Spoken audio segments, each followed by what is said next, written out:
Good afternoon, everyone. Thank you for registering and coming along to our part 3 of our Farm Water Audit Lunch Litre series. This is our third and final webinar in our series. What we will be looking at quantifying losses and how long they will last. So as you can remember, we've been working through an example scenario farm where we have so far in part 1, we have covered off on calculating farm water requirements. So our livestock, our general farming needs, our household requirements and firefighting requirements as well. Last fortnight, we looked at storage capacity of our dams and tanks in our farm water system. So calculating maximum volume. We had a look at harvestable rights and how you can calculate your maximum harvestable right for your land holding.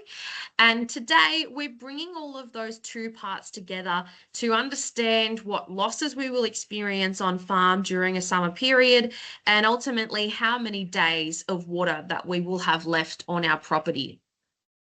So general housekeeping for today, pop your cameras on if you can. It's a lot easier to speak to faces. Ask questions using your microphone or chat box. And if you're not asking a question, please pop yourself on mute. Have your workbook printed off on your screen ready to go. And of course, like the previous sessions, this one will be recorded for training and distribution back to our registered attendees. So as I mentioned, we're now at part 3. And what I wanted to bring to the front was I'm going to introduce a new resource to you, which can be used throughout this process and which is really integral to the whole farm water management project. Of course, you probably are already familiar with your workbook, which is the Farm Water Audit Workbook, the New South Wales Government Local Land Services Drought Plan template. If you had received a farm water audit kit, you should have gotten your DPI Ag Guide for Farm Water. And the new resource that I'm bringing to you, of course, is the Farm Water Management Plan. So what's the point of a farm water management plan? Well, essentially, it's always really valuable to have things on paper. People, obviously, plans don't suit everyone and everyone has their own way of doing a plan. It might be a physical document written out. It might be on the back of the envelope at the kitchen table or in your red elders or nutrient book, or it might be scribbled on the back, flap in the car of the windscreen for you to keep track of what you need to do or what ideas you have coming up. But it's a really comprehensive way to get a whole farm snapshot of a particular situation, and they are really effective for communicating information, creating transparency, providing clarity, and ultimately helping you to plan to maximize future opportunities. From a farm water perspective, having this plan, so having set out what your current water situation is, and considering what its limitations are, what its strengths and weaknesses, and what potential opportunities to invest in, these are ultimately going to influence your water security and your water quality on farm. And that's really valuable. So where might having a farm water management plan help you? Well, a few examples that I'll throw out there today is, do you have a new manager or some new farm staff starting and you need to show them the ropes of where different tanks are located, what feeds what, typical risks or different flow rates coming from different tanks or different bores or different pumps. A plan is an excellent way at providing that communication and reference point back for new staff. You might also be applying for finance or to support the cost of infrastructure through like a regional investment corporation loan or another low interest loan, and providing a plan with costings and having a comprehensive perspective of your whole farm. That will be really advantageous, obviously, for when you're trying to apply for those types of finances. And of course, another easy opportunity to use your farm water management plan is it can be a document to help support succession in your business. A lot of knowledge gets lost in farming businesses to succession, whether that be in the family or whether that be when the farm changes hands. So a farm water management plan can be a really useful resource for increasing that communication and transfer of knowledge. So when we're looking at this, a few things I would really suggest that you include in your plan. The important thing to also remember is that if you've attended part 1 and part 2, and you've already had a look at the LLS drought strategy template, you're almost 50% of the way through your plan already. So if you have already conducted your farm water audit while you've been attending this webinar series, or after you've attended a face-to-face workshop, if you already have some form of farm map that you use and that you have identified your existing water points on or existing water infrastructure, that's another tick already done. And if you've already got your drought strategy and have identified trigger points and have a good understanding of what your management plan is during a dry or challenging time, 50% of your plan is already conducted. And what's left is obviously identifying those opportunities and strengths and weaknesses in that farm water system, and then choosing to identify options and making a plan for how you can increase water security and increase water quality in that system overall. So you can already use that map that you've established to draw new plans, and then you can set out your options and explore financial options as well. So you can have your costings all ready to go, even if you're not going to go place the order and pay the bill tomorrow. You can at least have all the information that you need to be able to come back and look at it in 3 months, 6 months, 12 months, 3 years, whenever you're ready to make that infrastructure change or make that investment. So everyone will be receiving a copy of the Farm Water Management Plan template to help you get started on the journey. Do not find it overwhelming. It is an incredibly valuable resource. And as I said, you're already half the way through it if you've come along this process through our Lunch Leader series or face-to-face workshops. So to get back into the nuts and bolts of everything that we've been doing over the last month, we're just going to quickly revisit some of the information that we've gathered in terms of our requirements and our maximum storage capacity, and then we're going to get into, obviously, our estimating our losses. So again, we're on a cattle property located in Holbrook. Today, we're going to be focusing on our 3 dams, but what's also good to obviously remember is that the property is 209 hectares. We have 4 adult residents. 0.2 hectares of garden or lawn area, 3 dams, a house tank, 31 hectares sown to oats, and 100 head of dry cattle. Remembering, for the purpose of this farm water audit, we are focusing on the summer period and estimating that it is between October and March, which is roughly 181 days. When we're recapping part 1, our on-farm water requirements, we calculated out that we require approximately 14,180.17 litres of water per day during summertime to meet our on-farm requirements. So to make sure all our livestock are getting a drink, to make sure the garden's looking nice, to make sure we've got enough to have our showers and flush the toilets, to make sure that we've got enough to spray the weeds out, and obviously enough to deal with a fire if we're in that situation. The other thing to mention, of course, from part 1 that we discussed was that any of these numbers and the requirements that you put behind it is also completely up to your experience, with the exception of livestock, where it is probably good to stick to the tables and make an appropriate estimation of how much your livestock drink per head. When it comes down to the garden, household, other general farm needs, and firefighting, it's really determined on what you're comfortable with. If 2,000 litres for all of summer isn't enough for you to feel comfortable with a potential fire risk, then you can up that rate. And the same thing goes with the garden. If you want to water it more or less, you can adjust that rate while you're doing your audit process. If you want to hear more about that though, please refer back to our recording from part 1 on farm water requirements.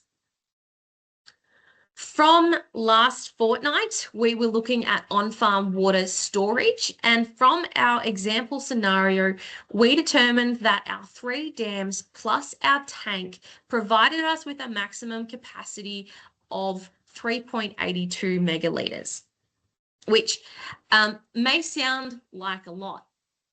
But what we're going to do today is we're actually going to determine how much our total storage capacity changes when you factor in evaporation, residual water, and estimated seepage. And then what we'll ultimately find out is how many days our water will last when we consider our total water storage minus our losses and also minus our farm water requirements.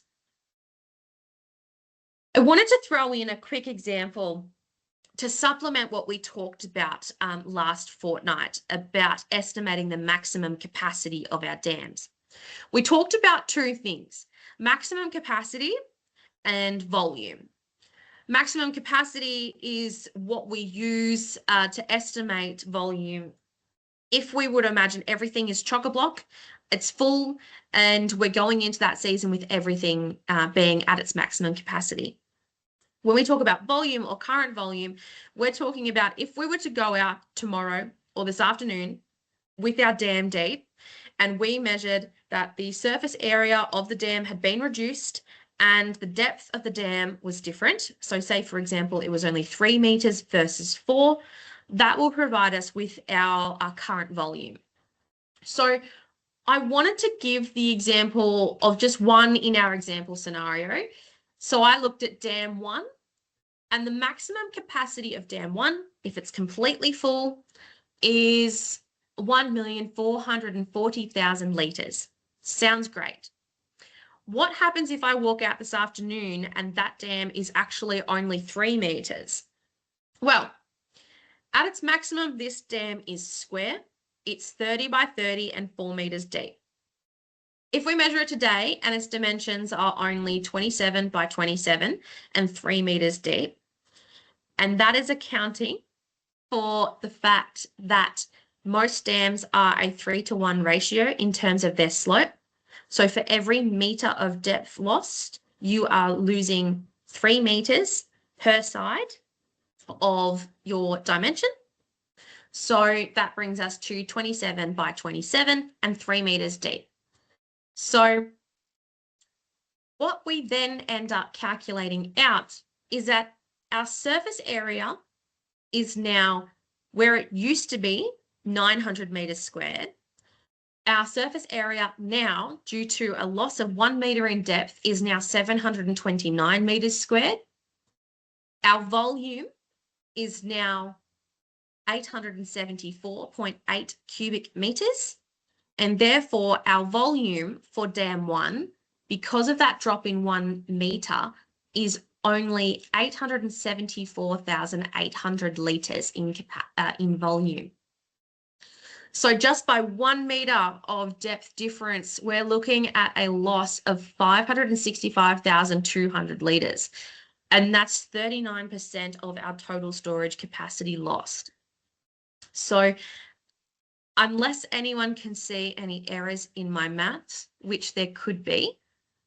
So that in itself, though, is not considering our evaporation and seepage and residual waters lost. This is just solely if there was 1 metre less water in that dam. So, calculating losses. There is a couple key factors that contribute to water loss. The first one we're going to look at, of course, is evaporation.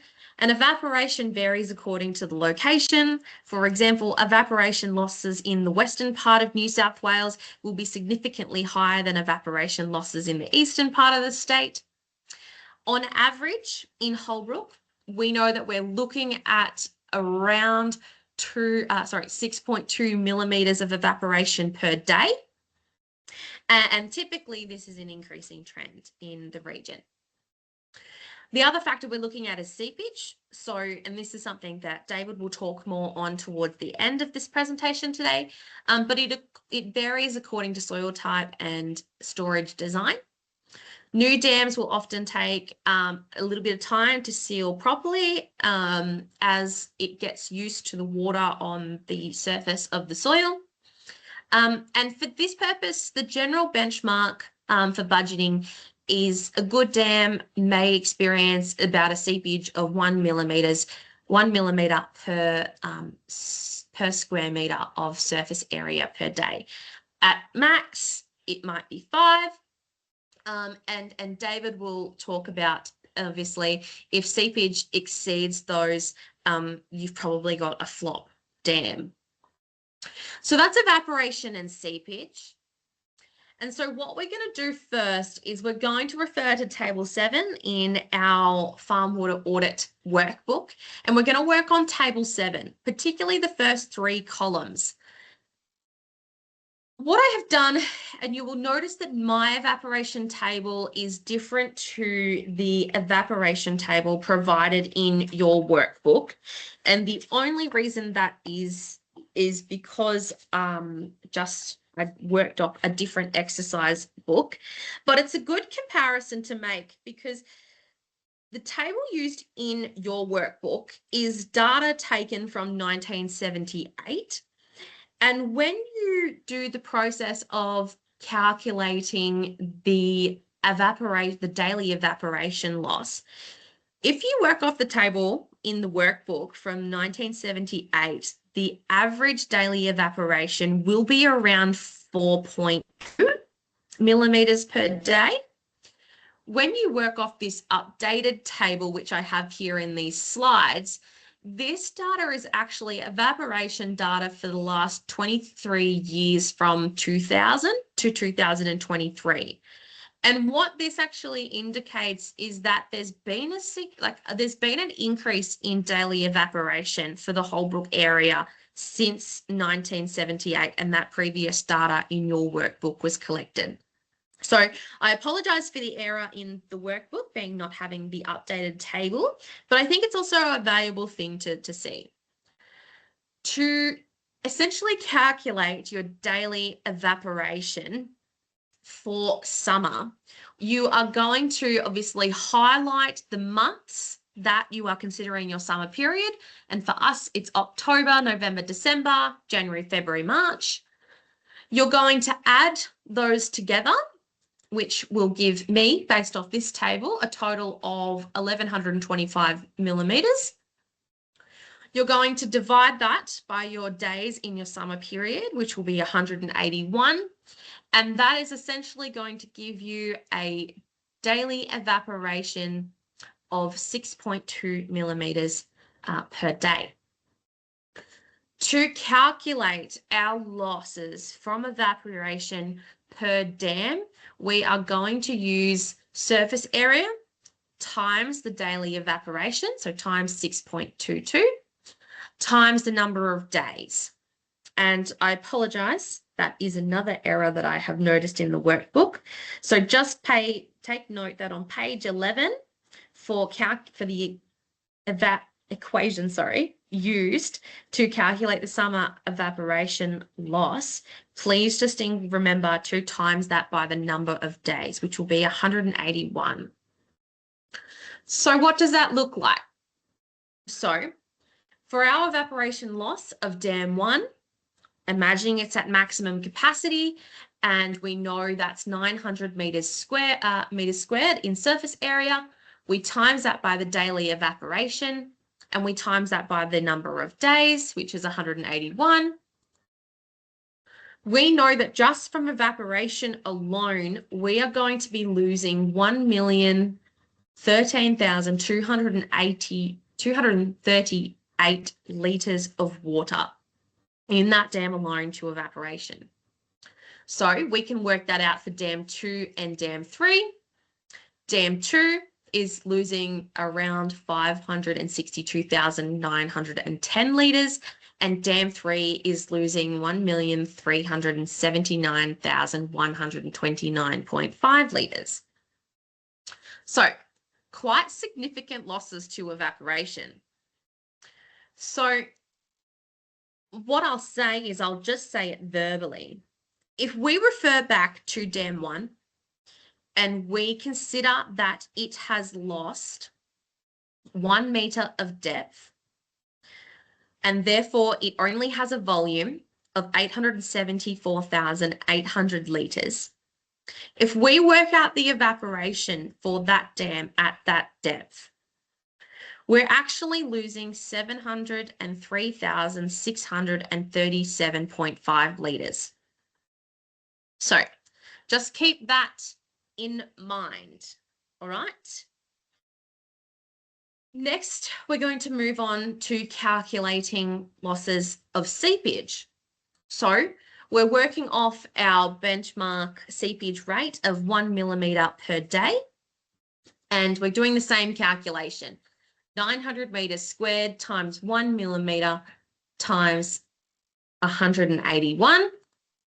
We know our seepage loss is going to be around 162,900 litres. We can apply that calculation to our 2 remaining dams. Dam 2 will lose 90,500 litres and Dam 3 will lose 221,725 litres. So what we're looking at here, when we, hopefully I hope my slides are okay. What we're looking at here, when we take our maximum volume of Dam 1, being 1,440,000 litres, we minus our evaporation, 1,013,283 litres, and then we minus our seepage, 162,900 litres.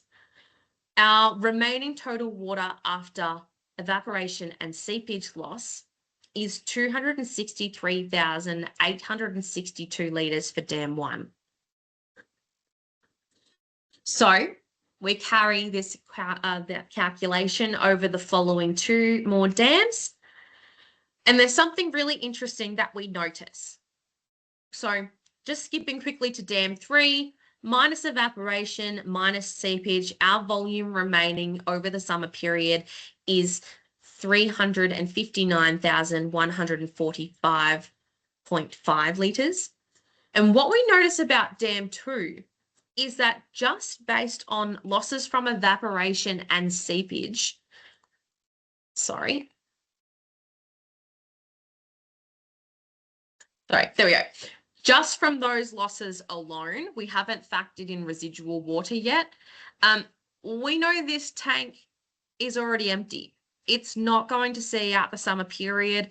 If we were to work out how many days alone this particular tank would survive, we could, but from a face value, we just know that that dam won't actually survive the summer period without having any livestock or anything else coming out of it. So that's one thing that we've already identified as a weakness in our system through this water audit process. So this is our first summary, obviously, of our season evaporation loss and our season seepage loss. So we know totally from our system, just from evaporation alone, we have lost 2,955,277.5 litres of water from our system. That's just evaporation alone, 2.96 megs. From seepage, we know we are losing a total of 475,125 litres. So again, we're losing 0.48 megs of water just to seepage. That we need to calculate is our residual water, or otherwise known as dead water. So this is water, or this is the volume of water, sorry, that is below level of extraction. And it's usually a small amount, albeit that changes depending on the shape of the dam. We're going to estimate that the residual water will account for 5% of the total volume of the dam. So we're going to be using 5% in our calculation for the next slide. But the other important thing, as well as David will mention, is that residual water does serve a purpose, and it does provide support the integrity of that dam floor, because where it dries out, depending on the soil type, that can lead to cracking and changes in the structure of the floor, and that can, for prolonged periods, that can result in increased seepage or damage to the actual base of the dam. So to calculate residual water or dead water, we will multiply the cubic meters volume of the dam by 5%, and then we will multiply it by 1,000 to convert that back into litres. So what we're looking at when we calculate it out, and this is in reference to table 8 on page 12 of your workbook. If we look at our square dam, we know he is 1,440 cubic meters. Residual water will be 5%, which means that we will have 72 cubic meters of residual water, and that is 72,000 litres. We do the same equation for the following two, our dam 2 and dam 3. 400 cubic meters times 5% gives us 20 cubic meters, and therefore 20,000 litres of residual water. We have 1,960 cubic meters, 5% residual water gives us 98 cubic meters of residual water and 98,000 litres of residual water. So just with our dead water alone in the system, we know that we are going to lose 190,000 litres over the summer period to just water that we can't use because we can't extract it, or perhaps it's gotten a bit hot and it's spoiled and it's gone green algae in it, or its water quality has gone down well below the point that livestock should be consuming it. So we know that we can't include that in our sums. Well, we can include it in our sums, sorry, but you can't utilize that water in the system. So when we came to page 13 of our workbook, what we're essentially looking at is tables 9, which is what we covered in part 1, estimating farm water requirements, and our table 10, which we started in part 2, estimating on-farm storage. So we've now been able to fill out the 3 rows containing our losses from this part 3 webinar today. And we've also got our total storage from part 2. So our total storage from part 2 was 3,822,619.47 litres. So that's our maximum capacity, dams and tanks included. Imagining we're all full going into summertime. We are then going to determine our available water, we are going to subtract our evaporation loss, residual water loss, and seepage loss from our total storage capacity. When we do that, we find out that our available water during the summer period after losses is only 202,216.97 litres. So to finally run the math on technically how many days worth of water we would have balancing out our daily water summer consumption, so how much requirement we have over that summer period, October to March, so that's one summer season, we are going to divide our available water, which we have just calculated, by our daily summer water consumption. So what we end up finding out is that not only has one of our more reliable dams, Dam 2, gone dry just based on evaporation and seepage loss. But we've also calculated that if the tap was to stop tomorrow, if we were to not have any summer rainfall, if we didn't have our bores and we didn't have additional storage somewhere, our water during that one summer season, 181 days, would only last for 14 and a quarter days during that period. And that's only one summer season. So where does this leave us?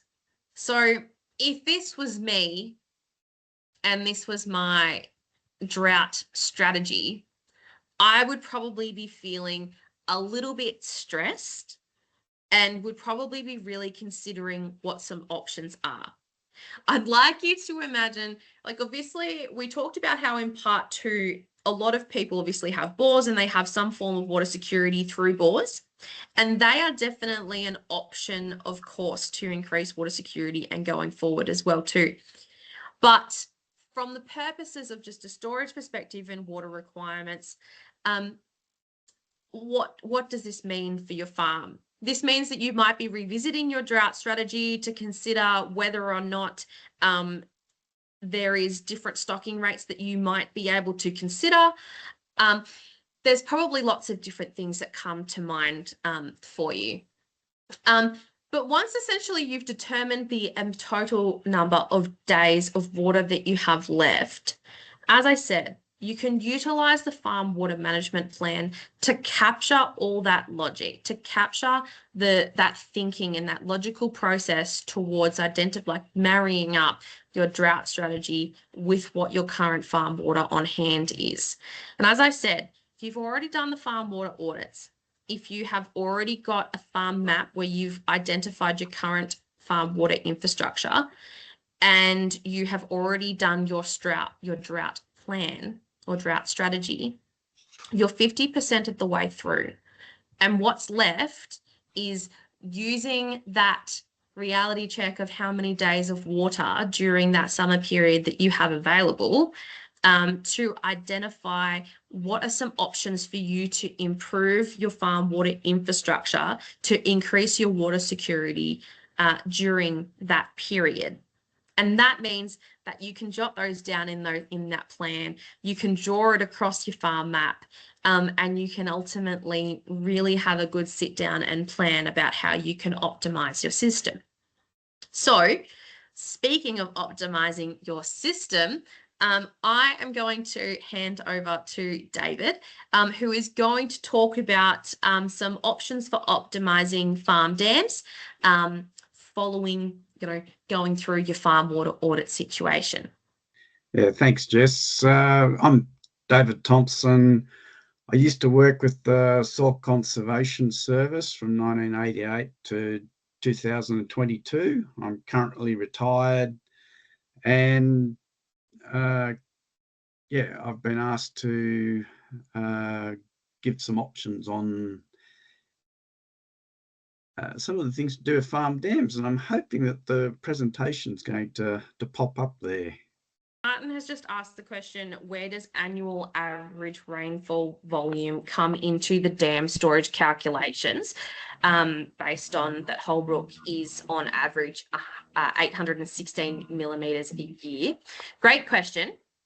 For the purposes of this series, we have just worked off, obviously excluding the rainfall, working with the assumption that the tap stops. However, we know that isn't not necessarily 100% a realistic, sometimes you will get rain is the baseline of that. So what you may notice when I send out the farm water management planning template is that you can include your daily rain. And what essentially you're doing is you're slightly changing that calculation. So where your calculation for evaporation loss is surface area times average daily evaporation times number of days, what you will ultimately have is surface area times your average daily evaporation minus average daily rain for that summer period. So you still take your numbers from October, November, December, January, February, March, but then you also take the rainfall from that. And yes, you split the difference essentially in that calculation to determine what the evaporation loss is inclusive of rainfall during that summer period. Does that clarify a little bit? And in terms of where you can get your evaporation data, I will do another video, I think, about how to demonstrate where you can collect evaporation data for your region. I have been having issues accessing the BOM website, so I haven't been able to prepare something for you. But you can also use the Queensland government has a great website, their Silo, and you can actually you can select data sets that you would like to use to be able to kick evaporation, rainfall, and other weather data as well. So I will probably do another video separate to this to demonstrate how you can calculate your monthly average evaporation for your location specific.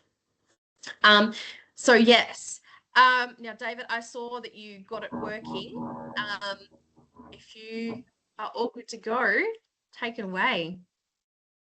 Right, sorry about that. Yeah, I'll get stuck into this. This little talk is just wanting to go quickly through some of the components of a farm dam location, some info on soil types. Do I need to renovate or build a new dam? And what can I do to maintain an existing dam? I guess some of the issues that Jess was talking about earlier, particularly with seepage, a lot of this information will probably go a long way to helping to work out how to identify that if a dam is leaking or if it is requiring some extra help to stop that leak. I just want to check that you guys can still see what I can see, which is the presentation. Yes. Yep. It's the regular PowerPoint screen, so it's not on present for us, but this is good, I think, for now, if you're okay with that. Yep. Perfect. So if I move my mouse around, can you see the triangle of the mouse button moving around too at your end? Yes, sure can. Oh, good. So these two documents are a couple of documents that I highly recommend. I know the one on the left, Farm Dams Technical Guide, is available via the project. And sorry, David. It yep. just you might need to physically click on the slides in the presentation for us. So can you see that I've changed that one? No, not yet.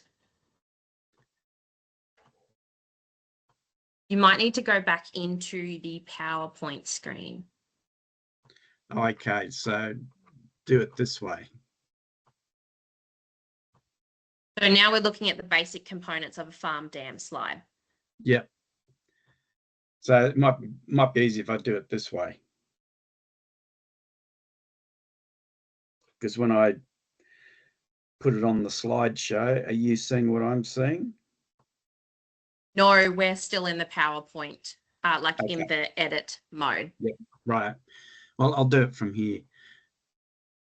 So on that slide there, those two documents there are available via the project website, I understand, and a lot of what I'm talking about comes from these two documents. So if anybody's wanting more detail, then I recommend getting hold of those two documents there. The basic components of a farm dam, you've got your embankment there. It's critical that in the construction phase, particularly from a seepage point of view, to stop leaking, that any topsoil that was underneath the dam wall there, that has to be removed in dam construction. Also, because that then forms a potential seepage point. So often you may see a dam that has a wet toe. If the water's coming out clear, there's probably, you're just losing water. But if it's coming out muddy, there's a good chance that the clay and silt within the dam wall is being removed. That's why we put in a cut-off trench, a highly compacted cut-off trench, to stop that seepage. Other points that are critical for a stable dam are things such as the thickness of the crest and the batter slopes. And it's all to do with the pressure build-up of water behind the dam wall. And I'll go into more detail about this particular issue with seepage through the wall in a couple of slides. Just a few notes on dam location. We're trying to maximise what's called the storage to excavation ratio, and that is a point in the landscape where you move the least amount of earth to create the largest amount of storage. Up in the tablelands, often dams are used to drown out a gully head. So placing a dam, so at the top water line actually covers the gully head. But we've also got to place the dam in a situation where it has a stable outlet. And just for stock access, trying to aim for a batter slope that is something that the stock can walk into and out of. And there's a couple of notes here about, as you increase the slope of the ground, say you're going to need more and more earth to create a stable toe.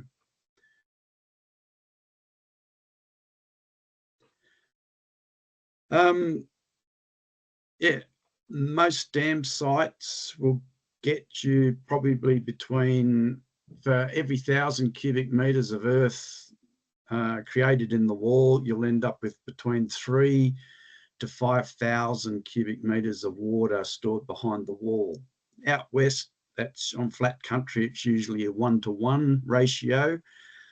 But that point at the top there, where it's a 10-to-1 ratio, those types of dam sites are incredibly rare. I've just created, just volume requirements. I know Jess has been talking about this previously. What I have thrown in is just a couple of notes comparing just a line from Tumbarumba out through Deniliquin, just trying to work out, based on the average rainfall for each of those areas, that you can see average percentage runoff that might be created from those catchments. For each of the catchments ranging from 50 through to 250 hectares, these are the types of catchment yields that those areas will produce. And it's obvious that a 250 hectare catchment up at Tumbarumba is going to produce potentially 10 times the amount of runoff that you're going to get out at Deniliquin for that same area. So it's obvious that for stock requirements, your catchment areas out further west are going to be need to be larger, and to counteract some of the potential losses of water from evaporation, siting of stock dams or water supply dams really does require and rely on a knowledge of the local area to determine what is a large enough catchment area for each area to work. One of the possible options to collect extra water is, for this dam here, is to install, as I've done here, a diversion bank that picks up water from this catchment above that dam, when it overflows, instead of flowing down through the paddock here, it then connects to that dam, which collects water from that catchment, and then that water gets fed to that larger dam, then has a decent outlet. So the water, from a legal point of view, came down through here to that dam. It's on the same property. The water goes on the same, slightly different route, but still exits the property at the same point. Yeah, from a seepage point of view, soil sampling is a critical thing to understand. That is, we're trying to find material that is impermeable, particularly in a new dam, or if we have to do a modification to an existing dam, do we have suitable clay in the area to enable us to seal what's potentially a leaking dam. From a new dam point of view, one of the critical issues is, yeah, that's a nice looking soil type there, and these layers at the top here are probably unsuitable for holding water and should be placed at the back of the dam. But the critical thing to understand is the depth of the material that's left down to the parent material here. Is that enough material to build a dam? So it's not only a case of working out, yes, the clay is good, but as these notes here say, do I have enough of that material available? So when we look at some of the sites that we're presented with in creek lines, it's critical to do some sort of analysis on each of these layers so that we can understand whether there is material available in this flow line to seal that dam, to stop potential losses through seepage or potential dam failure itself. So I strongly recommend that for dams larger than 5 megalitres in size, or where the depth of water against the wall is going to be higher than 3 to 4 metres, that some sort of soil tests are done. We're ideally looking for a soil that has between 20 to 40% clay with minor dispersion, silt between 10 and 20%, and sand between 40 to 60%. There's a couple of tests that can be done. Simple Emerson aggregate test. So if we just look at this, that's Emerson aggregate test, those 4 little test jars there. That jar or soil in C has enough dispersion to enable that soil with the correct compaction to form a seal. If the soil type does that when it's placed in water, that dam will not hold water, and it's more than likely it's going to fail. Simple hand tests, such as doing a soil texture test, will indicate the quality, the quantity, the percentage of clay. So in this example here, the sandy loam, according to that slide I had a few slides back, the ideal for clay is between 20 and 40%.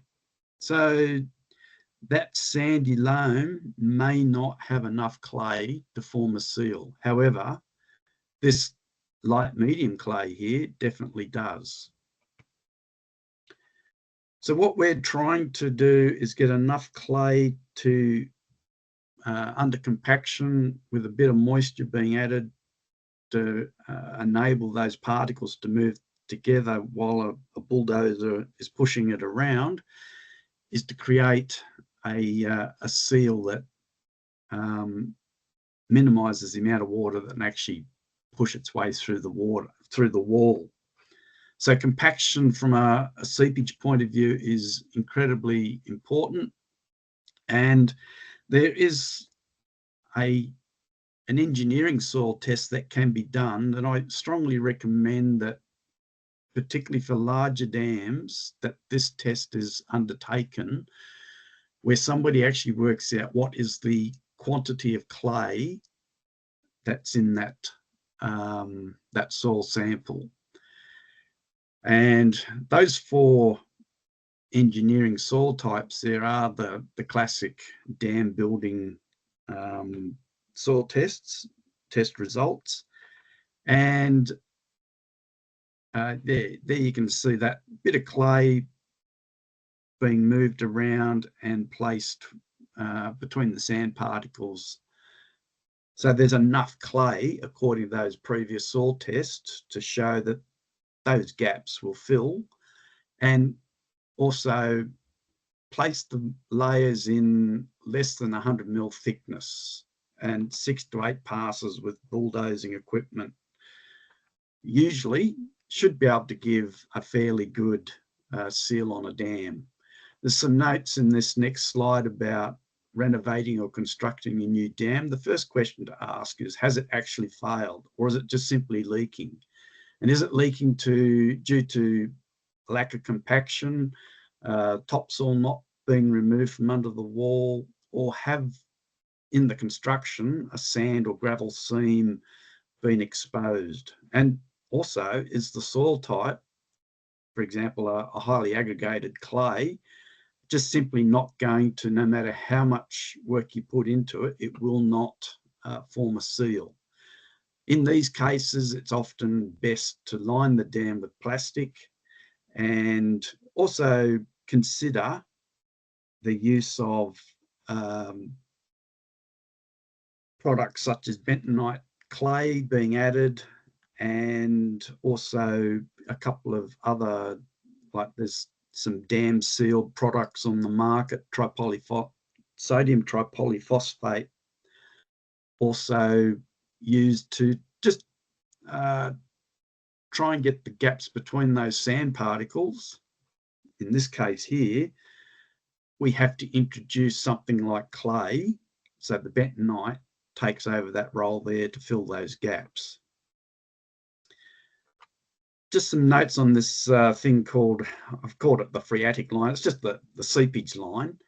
That dotted red hash there is a point or a wet front where water will, under pressure from all the way to the water behind, will push water through the wall and end up with a seepage point on the bottom toe of the wall. And in this case, this construction attempted to put in a clay core to stop that seepage line from going along the red line, but to stay underground. Because what happens is you have this dry soil above, wet soil underneath, that collapses, and eventually we get a tunnel through the wall.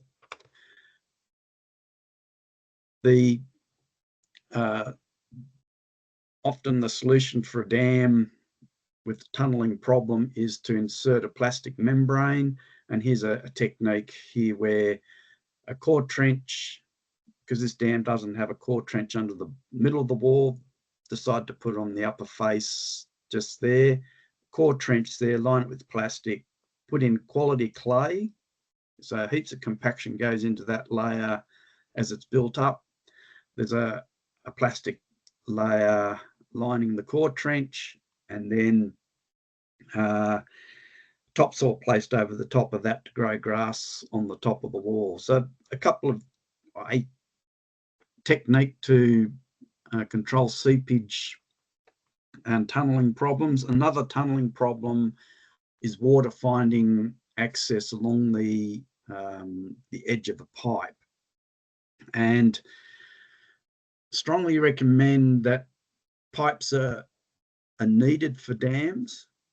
However, where they're placed and how they're constructed is an art in itself, and strongly recommend advice be sought on how to do that, because on these joints, a collar, a seepage barrier needs to be inserted to stop the water flowing along the pipe and just simply going on the edge of the pipe. That hardened barrier around the pipe at these points stops the water from moving through the wall. A couple of things to look for when you're inspecting your dams. Any cracking that you see on a dam could be a sign that that dam is about to slump. And again, professional advice should be sought. So those couple of photos down the slides down the bottom show that when soil gets wet, it will slump. And so these slumps are, this one in particular is due to lack of compaction. So I cannot emphasize correct compaction in construction strong enough.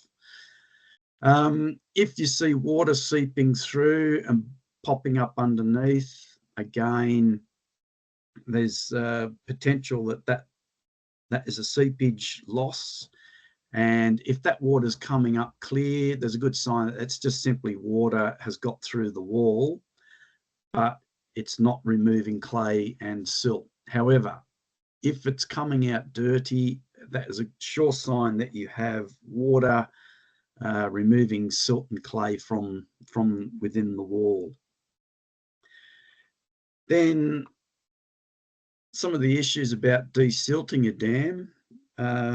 Often dry times are the easiest time to do this type of maintenance, and a couple of points to be aware of: when that silt is removed, place it at the back of the dam so it doesn't just simply wash back into the dam.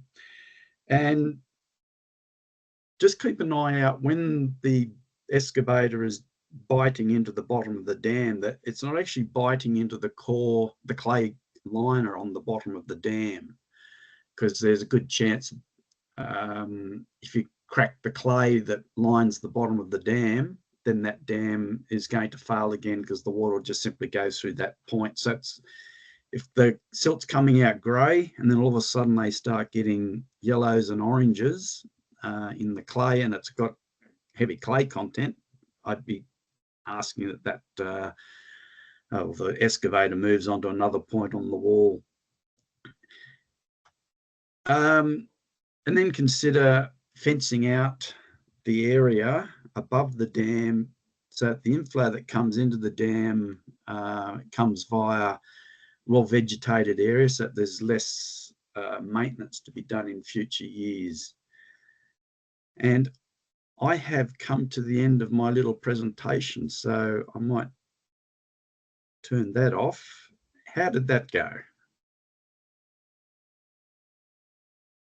I think it went all right. Oh, we good. got there. Yeah. Thank you. Yes, no, that was a great presentation. Perfect. Well, I'll just put up my wrapping up screen essentially. So yes, this brings us to a conclusion for our Lunch Leader series, and walking you through the last 3 sessions of how to pretty quickly get through your farm water audit, through estimating your farm water requirements, calculating your storage and maximum storage, and looking at harvestable rights as well. And of course, today, estimating losses, your evaporation, seepage and residual water, and some great information from David around the construction and options of things to look out for and key considerations around your farm dams. Following this webinar, you will receive, of course, the recording of this webinar. You will receive a copy of the Farm Water Audit Management Plan. I will also attach a resource list that will include links for you to be able to access the Farm Dams Technical Guide that David mentioned, as well as some other really valuable fact sheets that you would have received if you had requested one of the farm water audit kits. You will also receive a link to a Microsoft feedback form, which would be really great if you could take 3 minutes to fill that one out, to give us some feedback about how this webinar series has gone and potentially where we could improve in the past. But otherwise, that brings us to the conclusion of our series, and I thank everyone for following along. just please keep in mind that in the new year 2025, we will be having 2 face-to-face workshops on the 5th and 6th of March. One of those will be in Holbrook and the other will likely be in Tumbarumba. So please keep those in mind if you would like, of course, to revisit the farm water audit process. We will be having Peter Smith from Sapphire Irrigation down to deliver those with you. So please pop those in the calendar and stay tuned for more information on our social media and our website. And of course, we will also be having some field days and other events throughout the first half of 2025. So again, please stay on the social media and website for more information when those come through. If you require any support with your farm water audit or developing a farm map to go into your farm water management plan, or would just like to touch base about anything farm water related, please don't hesitate to contact me here at the Holbrook Landcare Network office. My mobile number is 0498683152, and you can email me at jessarmstrong@holbrooklandcare.org.au. So that brings today to a conclusion. Have a wonderful afternoon, everyone. Thank you.